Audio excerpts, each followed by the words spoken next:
আজকে বাংলাদেশের বিভিন্ন জায়গায় 11 দলীয় নির্বাচনী অক্ষের কর্মী সমর্থক এজেন্ট ভোটার বিভিন্ন জায়গায় বাড়িতে বাড়িতে হামলা হচ্ছে, ব্যক্তির উপর হামলা হচ্ছে, আগুন দেওয়া হচ্ছে বাড়িতে। এটা তো ফেসিবাদী তৎপরতা। যে ফেসিবাদের ধ্বংসস্তূপের উপর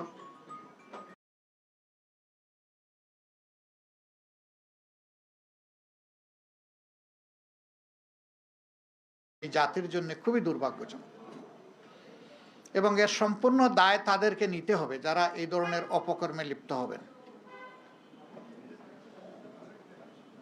আমরা চাইলেও যদি তারা ইতিবাচক দ্বারা রাজনীতি না চান, তাহলে আমরা জোর করে ইতিবাচক রাজনীতি করতে পারবো না।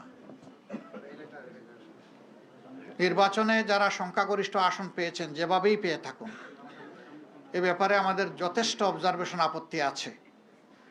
দায় মূলত তাদেরকেই নিতে হবে। দেশের শান্তি শৃঙ্খলা রক্ষা করা হবে যদি তারা সরকার গঠন করেন, এটা তাদের দায়িত্ব। কিন্তু এখন এইগুলা কিসের আলামত? এখন এইগুলা বন্ধ করতে হবে। এখনো যদি বন্ধ করা না হয়, আমরা বাধ্য হব যে কোনো সিদ্ধান্ত নিতে। এবং আমরা নিরীহ দেশবাসী যারা ভালোবেসে একটা পরিবর্তনের পক্ষে গণভোটে হা বলেছেন এবং আমাদেরকে ভোট দিয়েছেন, সহযোগিতা সমর্থন করেছেন, আমরা তাদেরকে বলতে চাই, আপনারা যেমন আমাদের সাথে ছিলেন, আগেও আমরা আপনাদের সাথে ছিলাম, আজকে থেকে আরো শক্তভাবে আমরা আপনাদের সাথে থাকব ইনশাআল্লাহ।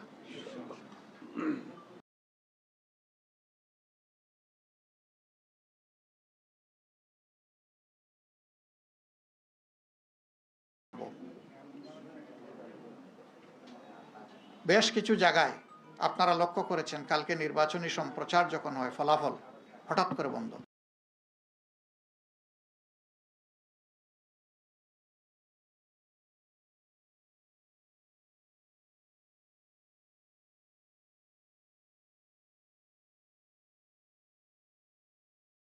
কষ্টমষ্ট করে তাকে ছাড় দিয়ে নির্বাচিত ঘোষণা করা হয়েছে, যেটা অবাস্তব। আবার আমাদের কাছে ডকুমেন্ট আছে, বিভিন্ন জায়গায় রেজাল্ট শিটের উপর কষামাজা করা হয়েছে।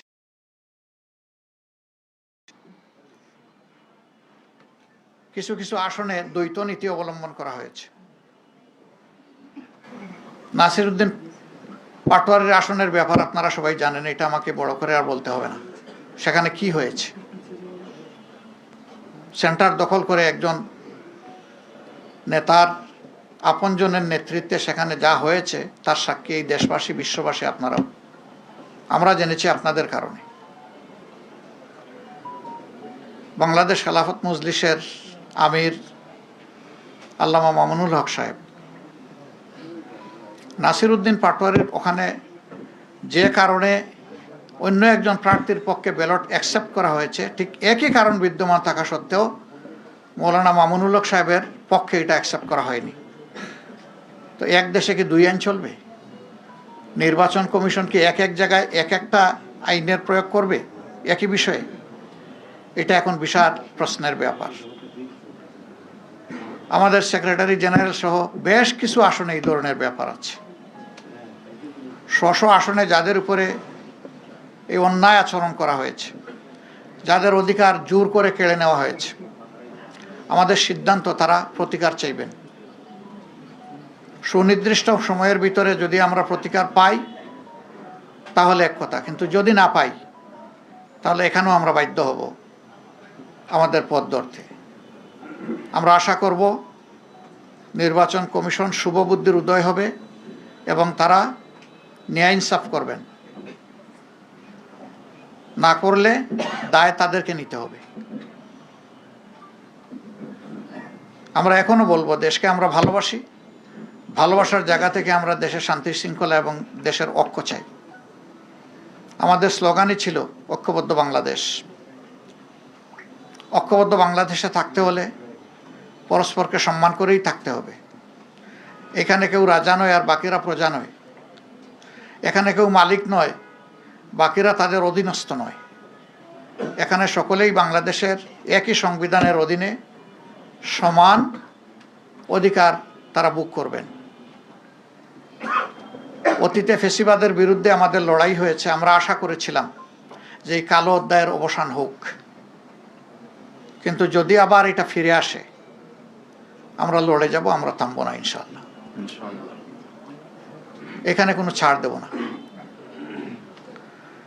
দেশের জনগণের, ফ্যাসিবাদ আমাদের বিরুদ্ধে না, ফ্যাসিবাদ দেশবাসীর বিরুদ্ধে। ফ্যাসিবাদের ডেমোক্রেসি, একটা গণতন্ত্রের বিকাশ ঘটে না।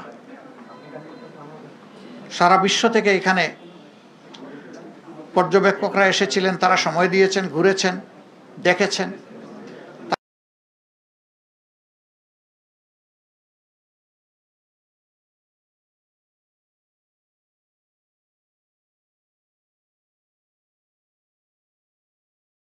আপনারাই জানাবেন। সম্মানিত বন্ধুগণ, আমরা চাই দেশে পুরানো ধারার সেই কালো অধ্যায়ের রাজনীতি আর না হোক, নতুন ধারার সুস্থ রাজনীতি চালু হোক। এবং এখানে সবাইকে দায়িত্বশীল আচরণ করতে হবে। দায়িত্ব জ্ঞানহীন কোনো আচরণ জাতি দেখতেও চায় না, সহ্যও করবে না।